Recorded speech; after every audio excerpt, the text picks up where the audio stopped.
Thank you, Catherine, and thank you so much to the Decorative Arts Trust, and for all of you for gathering here in Richmond on this beautiful long weekend. I can tell you that a week ago it was about 100 degrees, so y'all have benefited from a pause and a change in weather. So many of you did join us on Friday at the Valentine Museum. But I did want to give just sort of a brief overview. So for those of you that didn't have the pleasure of exploring Court End, wanted to give y'all a sense of where we are situated. We are the Valentine Museum. We are Richmond's history museum. So we interpret the stories from the Richmond region. We also have, as Catherine generously mentioned, the Wickham House, and it was built for John Wickham, his wife, Elizabeth, and their 19 children between 1812 and 1814. The home was purchased in 1881 by our museum's founder, man S. Valentine, and when he passed away in 1892, he left a legacy of $50,000 to turn his collection into the city's first real art museum. Of course, we were open to the public in 1898, about 40 years before the Virginia Museum of Fine Arts was established here in town. You can see here this photograph from what becomes the Wickham Parlor as the interpretation of this house continues today to really focus on John Wickham, the Court End neighborhood, and the enslaved workers who helped this family exist in the Court End neighborhood. We also have, got a picture here just of our, another room in the house, the drawing room. I think there's a peekaboo here of our Lanue card table. We do have an astounding collection of decorative arts, but really we are Richmond's history museum, and so we use this historic house to continue to tell stories. I know y'all were not able to go upstairs in the Wickham House on Friday, but we do take a few tours upstairs now, and this actually is an entirely hands-on room that interprets the life of Dr. James McClurg, who attended the Constitutional Convention in Philadelphia in 1787, along with his enslaved manservant who would have assisted him in his last years inside the Wickham House. We also have the Edward Valentine Sculpture Studio on our campus. And for those of you who joined us on Friday, that was actually where the buffet was. I think I sort of like jumped in and kind of like told a few people where we were. It is now completely empty. This structure was moved onto our campus in 1937. And today I want to do a little bit more of a process story. It's not necessarily going to be a traditional decorative arts lecture, but I'm going to tell you the process that the Valentine Museum is undergoing with really the entire Richmond community to rethink how this space and the collections of Edward Valentine can best serve our constituents. Edward Valentine. You see him here inside said studio. He's born in Richmond in 1838, passes away in 1930, so has a very long legacy within Richmond. We actually still have many of the artworks that you see here, including this bust of Robert E. Lee, who was his favorite subject. We are also fortunate to have his entire archival collection. This here is a letter that he wrote to the United Daughters of the Confederacy in 1904, discussing how the truth would come through in his Jefferson Davis monument that was unveiled to the public in 1907. We also have here the caliper measurements, and you can see the caliper measurements over here that he took of Jefferson Davis's face when the former president of the Confederacy came to his studio to be measured for a bust. Some other well-known people that came to visit him at his studio are, we have here Woodrow Wilson's signature, along with Oscar Wilde. So Valentine's studio, well into the 20th century, does become a place where people, much like yourselves, if you came to Richmond, wanted to experience, Richmond's history, you would stop in and have a chat with Edward Valentine and sign his guest book, which is still in our collection. The structure itself was originally an 1830s carriage house, again, built by enslaved labor, and in 1871, Valentine acquires it. It's actually parceled off from the house, and he converts it into his sculpture studio. You can see it here in its original situation, and for context, it was located on Lee Street. Today it's a parking lot, but it was located on Lee Street.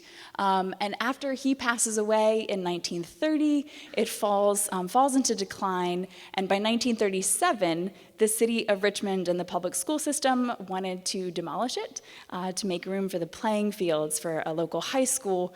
And the Valentine Museum, along with the Richmond City Public Schools, paid $5,000 to move it the 2 blocks to the campus of the Valentine Museum that you can see here. I'll also point out this here is today we call it the White House of the Confederacy. On this particular 1880s map of Richmond, it's noted as the former residence of Jefferson Davis, which I also got to experience on Friday. So for the Valentine Museum, this space has served many a purpose.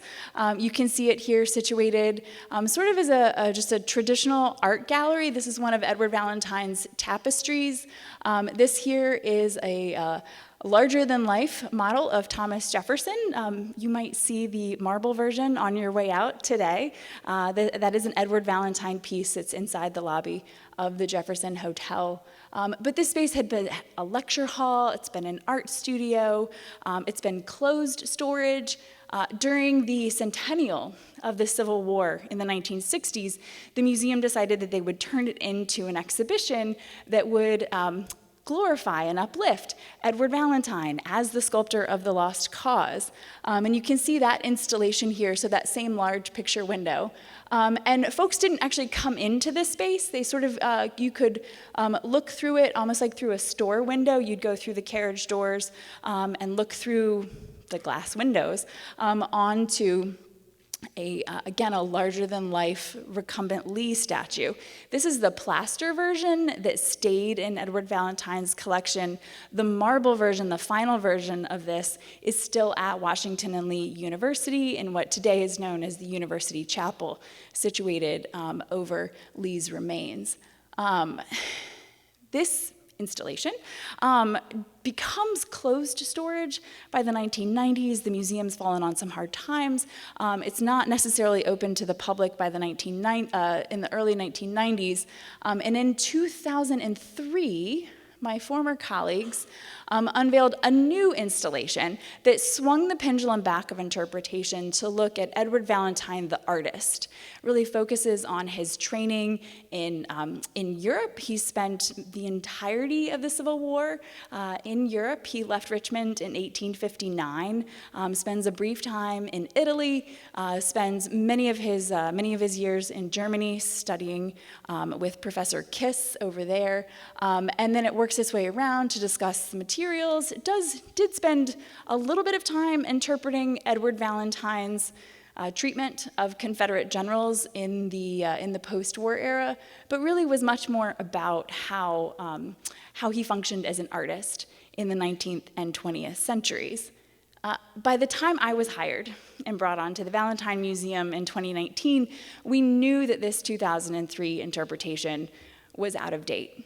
It was no longer really serving our community. Our educators were in need of some better language for how to interpret the lost cause mythology. And so it was on our radar. They said, okay, you're gonna come in, we've got this big collections project that we're working on, and then when we get through that, then you can look at the Edward Valentine studio. That's not what all happened. The summer of 2020 here in Richmond was very active. The social justice protests after the murder of George Floyd had us take a really close look at the studio space and to see it as a potential service to our community, that we could begin to really fully develop and fully discuss the life and the legacy of these Confederate monuments and how they have impacted our community over the years, including well into the 21st century. The Valentine was not I don't want to say, we're not neutral. We wanted to use these pieces to interpret the history of Richmond, but felt that museums needed to be the place. And so on June 10th, the statue of Jefferson Davis was brought down by protesters. You see it here in the streets at the corner of Davis Street and Monument Avenue. This was the third statue that was pulled down by protesters here in Richmond. One more was brought down, and then on July 1st, the mayor hired Team Henry Enterprises to begin the removal of all of the bronzes. Team Henry goes on to remove the bronzes from almost all of the Confederate monuments. We have a little asterisk in AP Hill up in Northside. He is still there because he is buried there. It is a burial site, not just a monument. So they are working on the logistics for how to properly move him. And I threw this slide in because we got so many questions about it on Friday, but I wanted to give y'all this is a drone shot from Team Henry showing all of those pieces. It took them 2 months to get the bronze pieces down, and then in the winter of 2022, they removed the rest of the granite pieces so that the pedestals are all gone now as well. And so you can see here, these are all of the granite pieces from those pedestals, and then the individual pieces themselves. So they are very safe, very secure, out at the wastewater treatment plant. But in the fall of 2020, the city of Richmond, which at that point owned most of the Confederate monuments, did put out a request for proposals, and the Valentine Museum specifically asked to receive the Jefferson Davis statue that some of y'all saw on Friday afternoon and morning. This was our letter. We were very public about it. We think that that piece is not a piece of Edward Valentine artwork anymore, but really is a piece of 2020 history for the city of Richmond, and we would like to add it permanently to our collection. That is still the case, even though it is now currently owned by the Black History Museum, who has generously loaned it to us for a year. Also in the fall of 2020, understanding that the Valentine Museum is this legacy organization with a very complicated history of highlighting white supremacy and racial oppression, that we needed to hear from our community. And so we started a survey, got over 1,000 respondents, worked really closely with the Richmond Times-Dispatch and the Richmond Free Press. And so here, we heard from people. They said they did want to understand the artistic process behind the creation of these monuments, but they also wanted to understand the history of racial oppression here in Richmond. They also wanted to understand more about the lost cause and how those impacted Jim Crow policies at the turn of the 20th century. We also threw in some museum-y type questions and found that people, about 60% of people love to look at objects. This is no surprise. You guys are among them. I also love to look at objects. But super sadly, only 40% of people want to read labels. So how are you supposed to know what you're looking at if you don't read the label? So for us, that actually started off an exploration into really how we could use these primary sources, whether they're sculptures or photographs or the papers of Edward Valentine. We did a symposium in the fall of 2021, Voices and Values, and just put sources up on walls and had people give us feedback. Very minimal labels, right? Like this thing is from 1885, or this photograph is from 1920. And the comments that we got back were so gratifying as a curator, because they said, we need more context. You need to tell us what these things are. And we said, yes, all right, great. So we tried it their way. We will have labels in this new interpretation, but we also really know that it needs to be an exploration, an in-depth exploration, and cannot just be sort of an emotional presentation.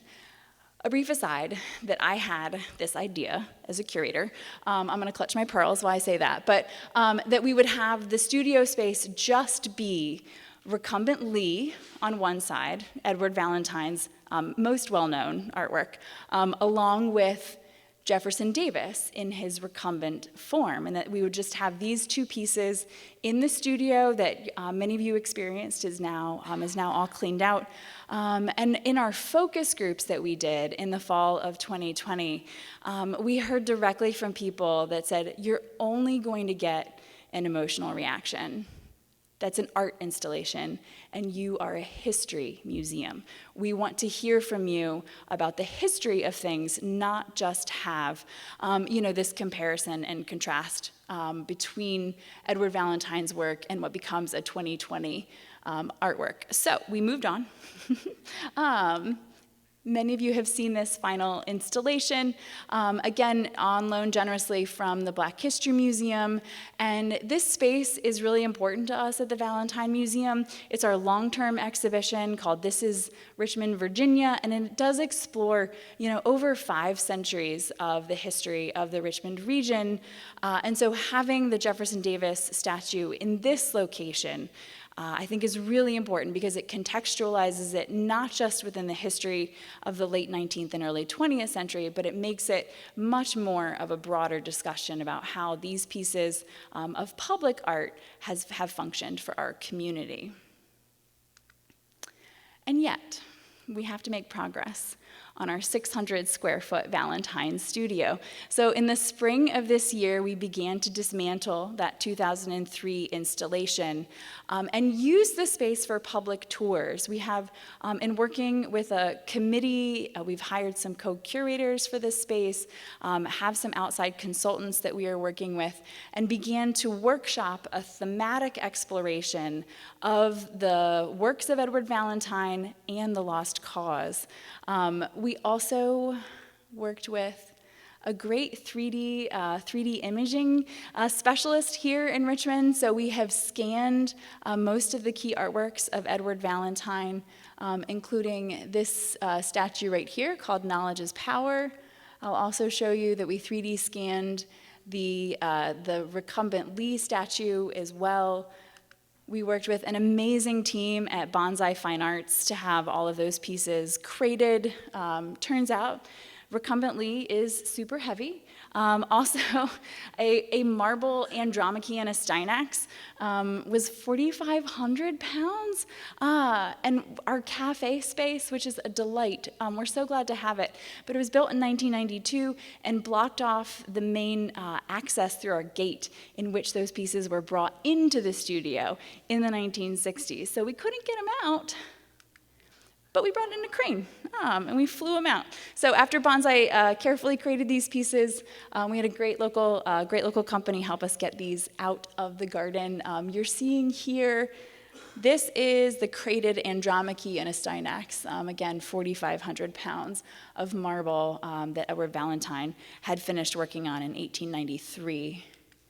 And so we're pretty close, and in fact, this isn't the most recent picture. A lot of this shelving has subsequently brought down, but we're trying to get back to an empty box before we begin to refill this space with content that is going to respond to the needs of our community. And so we are looking at the history of power. I did a little preview for some of you on Friday, but we are going to be exploring the history of the power of money, politics, education, religion, media, and violence within the 600 square feet, so wish us luck.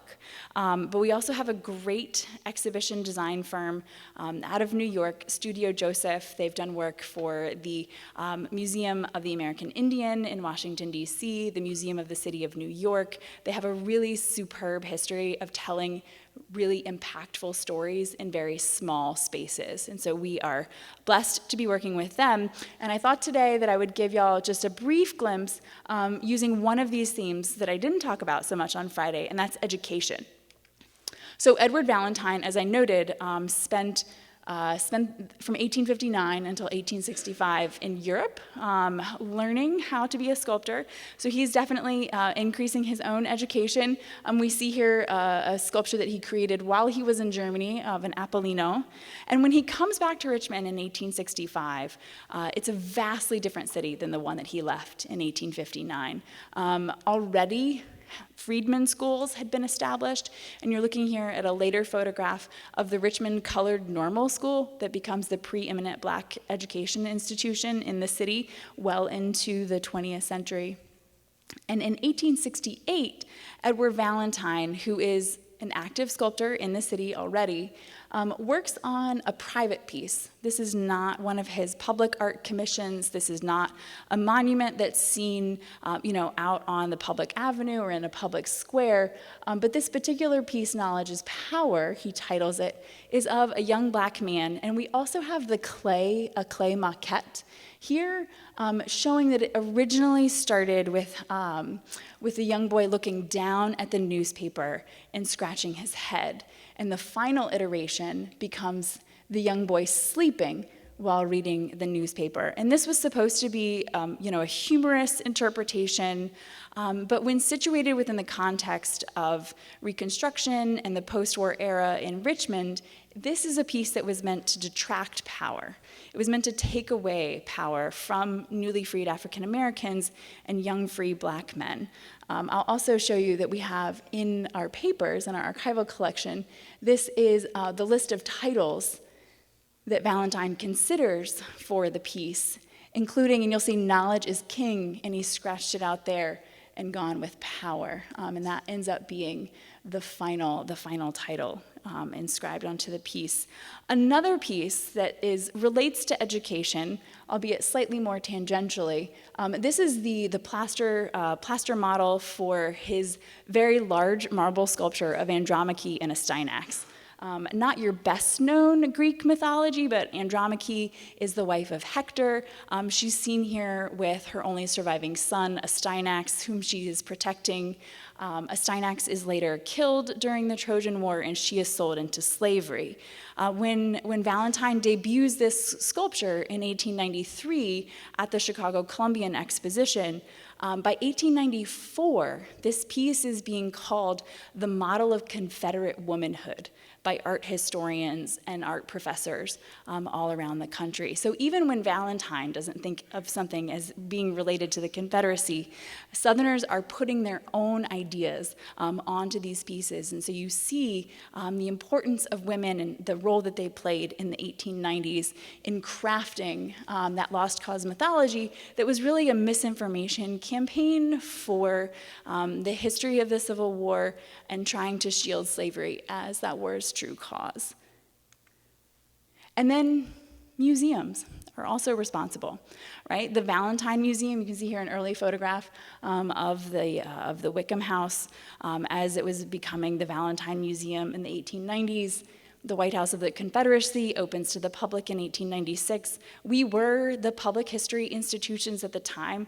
We were complicit in this, in making sure that people supported the former Confederacy. And so we do feel like it is now our role to help unpack that and help people understand that, we talk about in grad school, we talk about historiography, right? The history of history.